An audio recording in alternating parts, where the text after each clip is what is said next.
Assalamualaikum warahmatullahi wabarakatuh. Perkenalkan, nama saya Dwi Pala, NIM 4514027, Prodi Pendidikan Geografi. Di sini saya akan merangkum materi mata kuliah perkembangan peserta didik. Materi yang pertama yakni perbedaan perkembangan anak usia SD. Perbedaan karakter terbagi menjadi 3. Yang pertama, perbedaan fisik, contohnya ras, nutrisi, dan jenis kelamin. Yang kedua, perbedaan intelektual, seperti gen, pengaruh orang tua, dan guru.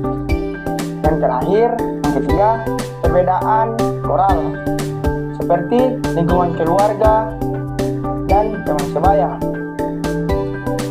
Di sini ada kebutuhan manusia menurut Maslow. Yang pertama, kebutuhan fisiologis, kebutuhan keamanan, kebutuhan cinta dan peran memiliki. Yang keempat, kebutuhan menghargai. Kebutuhan anak usia SD terbagi menjadi 3. Yang pertama, kebutuhan jasmani, kebutuhan kasih sayang, dan kebutuhan untuk memiliki. Materi yang kedua menjelaskan karakteristik pada usia SD. Setiap anak memiliki tingkat pertumbuhan dan perkembangan yang berbeda. Hal ini disebabkan perbedaan gizi, lingkungan, ras, atau perlakuan orang tua. Perkembangan intelektual.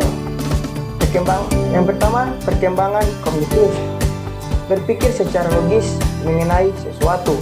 Yang kedua, berpikir operasional, berpikir secara abstrak atau tesis. Yang ketiga, konservasi, mampu mengenal atau mengetahui bahwa suatu objek atau benda. Perkembangan sosial, kemampuan anak untuk menyesuaikan diri dengan lingkungan, penerimaan lingkungan, dan berbagai pengalaman yang positif. Anak melakukan aktivitas sosial merupakan model yang amat sangat penting untuk kehidupan yang akan datang.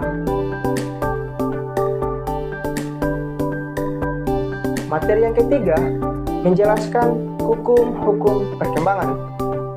Prinsip perkembangan menurut Carol Guttwicki. Perkembangan merupakan hasil interaksi faktor biologis dan faktor lingkungan. Hubungan perkembangan dan pengalaman belajar. Pengalaman belajar seseorang sangat erat kaitannya dengan gaya belajar dan cara belajar yang dipengaruhi faktor fisik, emosional, sosiologis, dan lingkungan. Materi yang keempat menjelaskan masalah belajar. Suatu kondisi di mana peserta didik tidak dapat belajar dengan baik disebabkan karena adanya gangguan baik berasal dari faktor internal siswa maupun faktor eksternal siswa. Faktor yang mempengaruhi masalah belajar terbagi menjadi 2. Yang pertama, internal, dan kedua, eksternal. Contoh dari internal, sikap terhadap belajar, dan contoh kedua, motivasi belajar. Sedangkan eksternal, yang pertama, guru sebagai pembina belajar, dan kedua, kurikulum sekolah. Cara menentukan masalah belajar terbagi menjadi 2. Pertama, pengamatan perilaku belajar, yang kedua, tes hasil belajar. Materi yang kelima menjelaskan motivasi belajar. Segala sesuatu, segala usaha di dalam diri sendiri yang menimbulkan kegiatan belajar dan menjamin kelangsungan dari kegiatan belajar, sehingga tujuan yang dikehendaki tercapai. Ada pula jenis motivasi. Yang pertama, motivasi primer. Motivasi primer adalah motivasi yang didasarkan pada motif-motif dasar yang umumnya berasal dari segi biologis atau jasmani manusia. Yang kedua, motivasi sekunder. Motivasi sekunder adalah motivasi yang dipelajari. Motivasi sekunder memegang peran penting dalam kehidupan manusia sebagai makhluk sosial. Adapun sifat motivasi. Sifat motivasi terbagi menjadi dua. Pertama, motivasi internal. Jenis motivasi ini timbul dari dalam diri individual sendiri tanpa ada paksaan ataupun dorongan. Yang kedua, motivasi eksternal. Adanya jenis motivasi yang timbul akibat pengaruh dari luar individu, entah karena ajakan ataupun suruhan. Materi ke-6 yang menjelaskan prestasi belajar siswa dan faktor yang mempengaruhinya. Pertama, prestasi belajar. Hasil pencapaian maksimal menurut kemampuan anak pada waktu tertentu terhadap suatu yang dikerjakan, dipelajari, dipahami, dan diterapkan.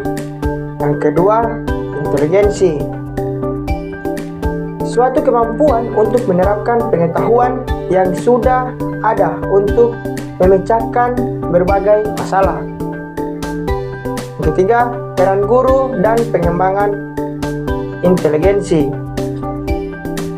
Memperkaya anak dengan berbagai macam pengalaman, pemberian motivasi, pujian, dan hadiah, penyediaan sarana dan prasarana, serta beri kesempatan untuk belajar dan melatih kepada ahlinya.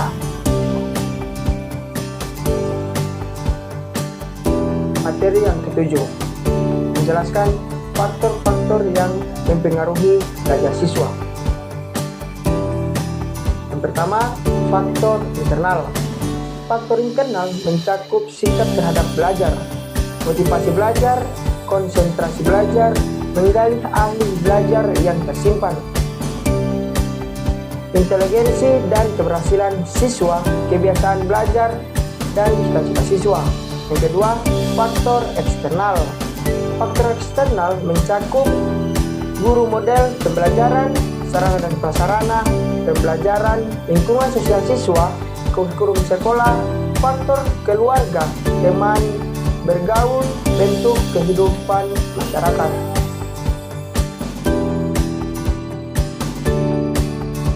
Materi yang ke-8 menjelaskan karakteristik anak usia menengah.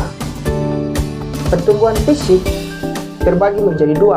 Pertama, faktor yang mempengaruhinya, kondisi sosial, ekonomi, kesehatan, keturunan, dan nutrisi gizi, hormon, otot dan tulang, dan estrogen juga mempengaruhi perkembangan fisik, tulang, dan penyimpanan lemak di bawah kulit.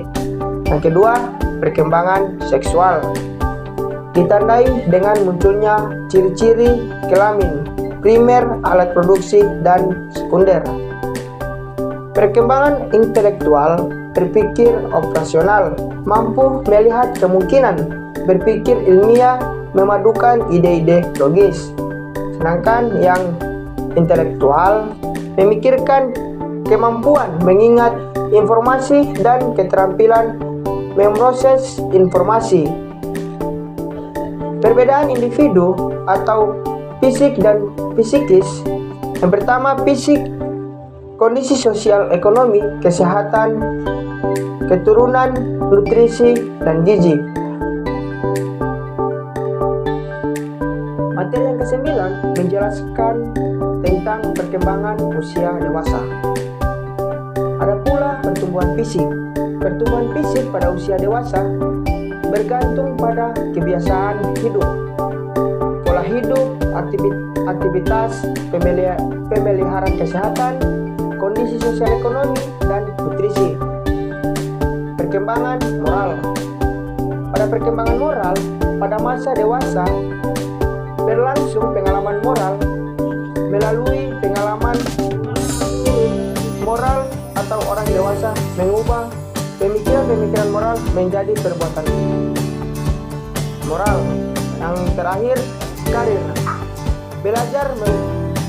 Belajar merupakan tuntutan dan karakteristik utama dari masa anak dan remaja.